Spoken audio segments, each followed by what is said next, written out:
Martin Popoff here. Welcome back to another episode of the Contrarians. As you may have noticed, we've been doing a lot of these solo shows. This is another solo show, but we've been doing the group shows as well. We've been doing the worst album shows, the regular Contrarian shows. We've been doing the feedback shows. This is one of the regular Contrarian shows, and just to give you a little background, what we do here on the Contrarians for the regular shows is. If there's a band that one of the team feels is this band's greatest album, and they in their hearts have always thought this is the best album by this band, we can do an episode and show this contrarian point of view on greatest album by a band. So yeah, our tagline is what do we call it? The wrong album guaranteed every time, something like that, right? So the whole idea is this is a band we know well, we near and dear to our hearts, a semi-expert on these bands or whatever, and for the longest time, favorite album by this band has been a contrarian choice. I thought I would do this as a solo show because I know I'll probably have a lot of things to say about this band because I love this band to death.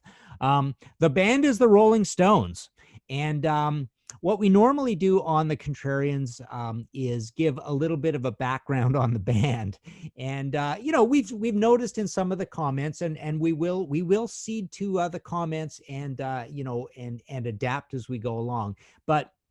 We've seen some comments saying that, these sort of overviews of the bands, we know all that about the band, get to the point. What is your contrarian choice? Blah, blah, blah. And nothing can be more clearer with a band like the Rolling Stones, which is probably the band everybody in the world knows the most about. So I'm just going to be very brief with this overview of the band. Obviously, the Rolling Stones started way back, more or less at the time of the Beatles. They were a little bluesier and a little rougher than the Beatles. They were the bad boys versus the good boys. They went through that whole 60s period. They went through the psychedelic period with Satanic Majesties, right? And then they moved into the what would you call that period? The country blues, the Americana period, a little bit of heroin mixed into that. The exile period, and then rocking and rolling through the 70s and had kind of a rebirth in the late 70s. Moved along, had another rebirth with Tattoo You in the early 80s, and then plunked their way through the 80s and became kind of just this big classic rock band, the band we all know and love, the band that people make a pilgrimage to because they wonder if it's the last time we're ever going to see the Stones, right? But essentially the album stretched out in terms of the time between records as you move on, and they become more or less this legendary live band, the greatest rock and roll band of all time, right? Just like the Clash, the only band that matters, or Aerosmith, America's greatest rock and roll band, they kind of say, right? But the Stones have been called the greatest rock and roll band of all time. The later albums, they eventually had, Voodoo Lounge and A Bigger Bang and Bridges to Babylon is the only albums they've made. And there's a Blue and Lonesome covers album, which doesn't count in this discussion, just like Honkin' on Bobo by Aerosmith. Essentially in terms of personnel, we've arrived at this ending juncture, at this late juncture with Keith and with Mick and with Ron, who came along in 1977. And who am I missing? Charlie, of course. Charlie, who's been there from the beginning. We lost Bill along the way, but essentially we've got this, core group of four guys who have been there since 1977. Obviously, before Ronnie Wood, we had Mick Taylor and then Brian Jones. So there's that sort of second guitar weave guy coming along before Ronnie. But it's been essentially a very stable band. Unfortunately, when you go see them, it's a little bit like the Who, that the bands get kind of, the lineup gets kind of big, and you go, who's that? Why do we need these horns? Why do we need these backup singers? Blah blah blah. But yeah.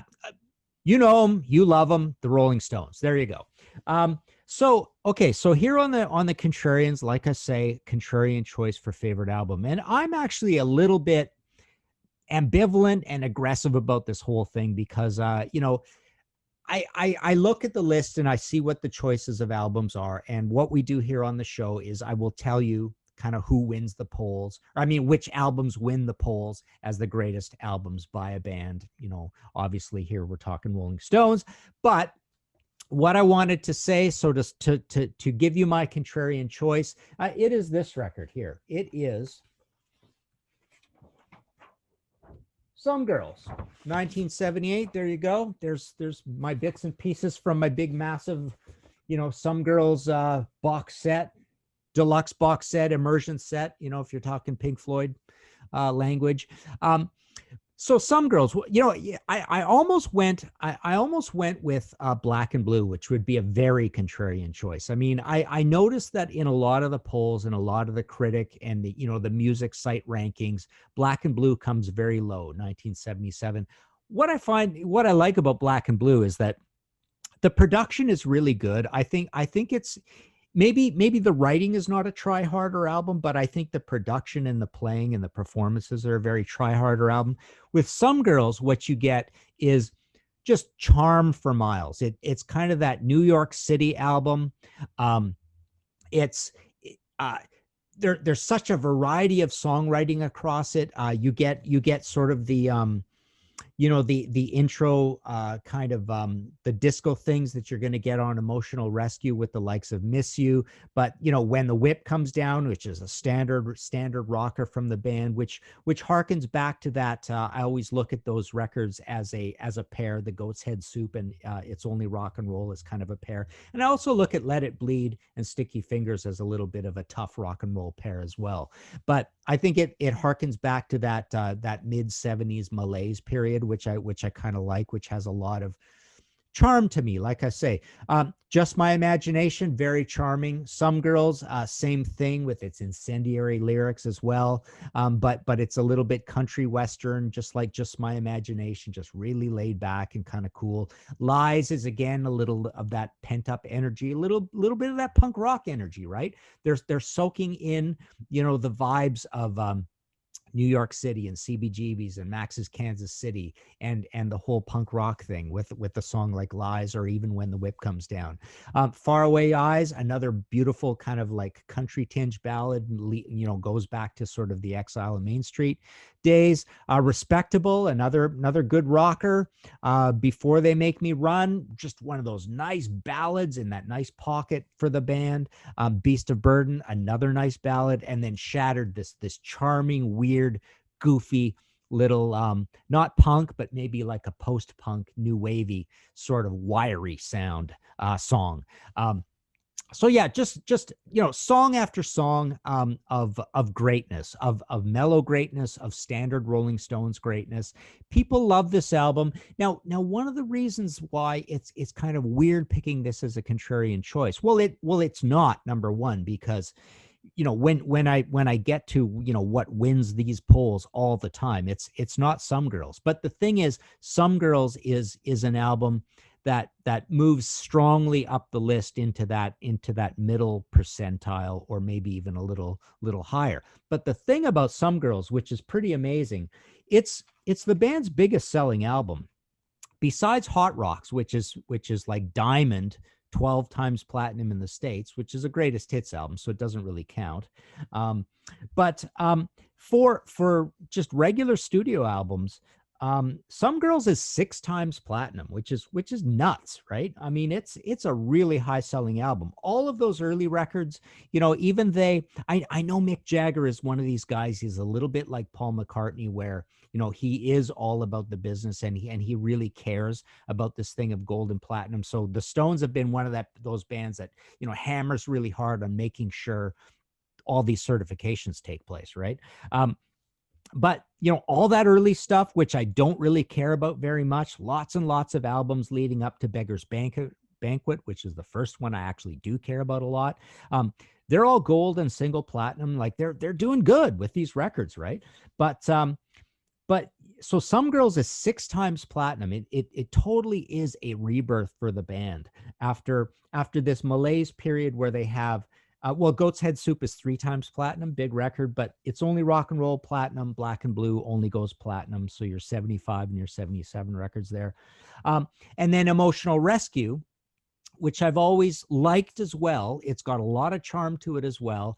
To me, it's almost like the unraveled version of Some Girls. Those two go as an absolute pair, 78, 79. I think it's 79. It might be 80. No, I think it's 79. But it has some of that leftover mystique of Rolling Stones in this New York City Saturday Night Live sort of era, and it goes 2 times platinum. So it goes double platinum, and then like I say, they get this rebirth, this band, with Tattoo You, which I almost picked as well. That was a beautiful time. Like, I remember those times in my life. I was first year university, 1981. The Stones were a big deal. This album was a big deal. You know, I'm living in a dorm at UBC, and Tattoo You, just loved that album to death when it came out. You know, and so that one and Some Girls are really close to me, as is Black and Blue, as is one of the sober choices. So like what we do on the Contrarians here is, you know, we tell you what we think our favorite album is by this band, and we can debate it, and we try to defend it. But then we tell you what the actual democratic correct answer is to this whole thing. But just to kind of go through, just to finish up this whole thing about you know, how well the Stones did through time. So then you get into the 80s, and they go platinum with Undercover, platinum with Dirty Work, double platinum with Steel Wheels. That was a big time again. It was another little bubble, a little resurgence for the band. I saw the band here in Toronto. They played this massive outdoor arena, which doesn't exist anymore. What do they call it? Exhibition Place, I think. You know, down on the CNE, you know, the CNE grounds of Toronto here, and Living Color supported that show. But that was that massive bombastic show. This big, like, they're just like, you know, blowing the doors off of the possibilities of live shows. And that album is pretty good. And it went double platinum. And then, like I say, they move into this later period where throughout the 90s and the 2000s, they really only come up with 3 studio albums as time goes on. So there you go. Some Girls, my favorite Rolling Stones album. I just, you know, and you know, it's almost like cheating a little bit, because it was reinforced for me when I got this you know, this super deluxe edition version of it, right? With all the goodies in it, you know, not a lot to read. Well, I think there was a fair bit to read, but you know, and all the unreleased bonus tracks. I mean, so many songs that are from around that period that didn't show up on any album. And you know, I just want to mention as well, like I say, my second choice, Tattoo You, has a little bit of that Led Zeppelin Physical Graffiti thing to it. They talk about that one as one of the ones. Stones always did this, but they talk about that one as one where they're really picking up a lot of old ideas and redoing them, and recordings from older years. But you know, when I enjoyed that album to death in 81, 82, I didn't know any of that. It was pre-internet by a long shot. But you know, I wasn't that knowledgeable of a Stones fan getting into that record. And to me, just like Physical Graffiti, it's got the same thing where it just sounds like one session to me. It sounds perfectly fine. Everything hangs together well. As you may know on this show or not, Physical Graffiti is my favorite album of all time by anybody. But I think Tattoo You has no problem of just hanging together and being this great Rolling Stones album. So it is my second choice. But yeah, Some Girls, you know, with the you know, the interesting cover, you know, with the sort of cross-dressing element to it, and that, I mean, Rolling Stones always had kind of a cool artistic way that they did their covers. They didn't always look great, but they were always artistic, right? They weren't always just like in your face pretty album covers. They just you know, applied a little concept to these things, shall we say. So there you go. I will pick Some Girls as my favorite Rolling Stones album. Now, what are the sober choices? Where am I wrong here? Well, the sober choices are, you know, Exile on Main Street always is way up there, because it's got that super, you know, heavy Americana feel to it. And it's also a double album. It's a double album full of studio tracks, and double albums always get kind of a little bit of a free pass in terms of their greatness, right? London Calling, Physical Graffiti, not so much Tusk. I've heard people say that recently about ELO out of the blue. Um, but um, but certainly London Calling, I love London Calling to death, and I love Physical Graffiti to death. And you know, come to think of it, the Rolling Stones are somewhere between London Calling and Physical Graffiti, aren't they? But Exile is always way up high. Um, a lot of deep Rolling Stone fans will pick it as the favorite album by the Stones. It went platinum. It was a pretty big album. But platinum, again, it's one of these double albums, so maybe it's kind of gold, and then they double it for the two records or whatever. But the other two that always get at the very top of the poll, and like I say, I'm surprised. I'm really surprised. Tattoo You is not higher. I'm surprised Some Girls isn't higher. I mean, it all comes down to when you experience the Stones. They've been around for what is it? 51, 50 add 57 years, something like that. Really, really long time. So there are all these eras you could parachute in at.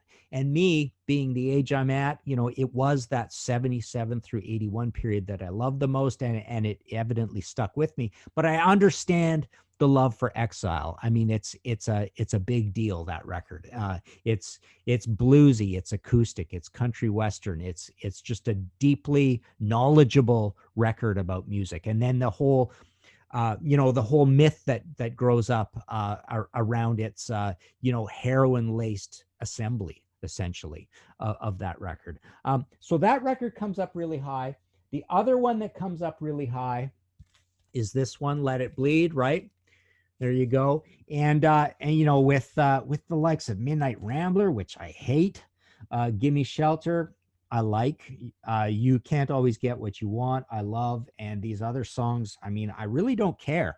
I mean, this is not, you know, I love Beggar's Banquet. Beggar's Banquet I loved for that whole, you know, it felt like there was a parallel with that Grateful Dead period with American Beauty and all that. It's a little bit more down homey, I think, and I really love Banquet a lot, and I love Satanic Majesties. I mean, that one comes up really low as well, and that's quite high on my list.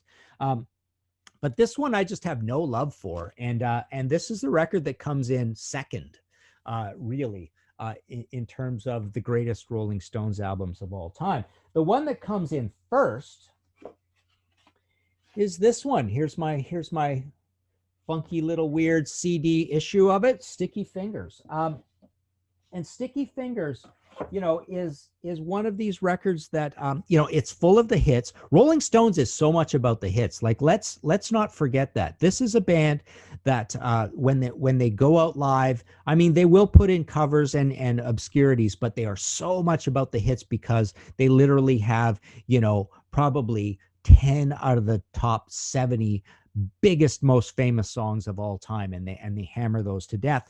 And that's why Hot Rocks is like diamond. It's their biggest selling album by essentially double of any of other album. But so of course on this you've got Brown Sugar, you've got Wild Horses. Love Wild Horses. Brown Sugar's okay, I can take it or leave it. Can't You Hear Me Knocking is a song that reminds me of that It's Only Rock and Roll Goat's Head Soup period. But You Gotta Move, Don't Care, Bitch, okay, it's all right. Sister Morphine, Dead Flowers, I really like. I mean, that's another one of these country songs. So it's a link between some of the things we talked about on Some Girls and on Exile, or a link forward, pushing forward. Moonlight Mile, I really like. But yeah, it's you know, there's a cool shot of the band that comes with this set. So there it is. Sticky Fingers really is the one that wins this poll, and I'm actually, you know, I'm actually quite surprised, because I always thought Some Girls came in higher on most lists, but it usually is when you come to the sober analysis of this by all the armchair critics, and frankly, you know, most of those guys are older than me by 5 years, right? They will pick Let It Bleed, Exile, and Sticky Fingers. All right. So there you go. Let me know what you think. You know, we love reading your comments, you know, in the comments below, and we will comment. I love getting the opportunity to talk about the Stones because I don't really get to talk about them very much. I haven't talked about them very much, so sorry for being really yappy here. But yeah, you know, your Some Girls, I still get endless endless entertainment out of even Emotional Rescue, which when that record came out at the time, people were ticked off at it. They did not like that record at all. But like I say, the Stones just keep coming back in these waves of having these extra little success blips happen.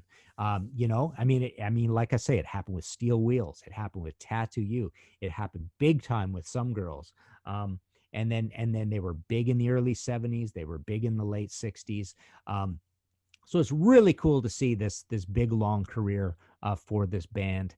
And there you go, Some Girls, my favorite, my pick for the greatest Rolling Stones album of all time here on the Contrarians. Thanks very much. Go play some Stones.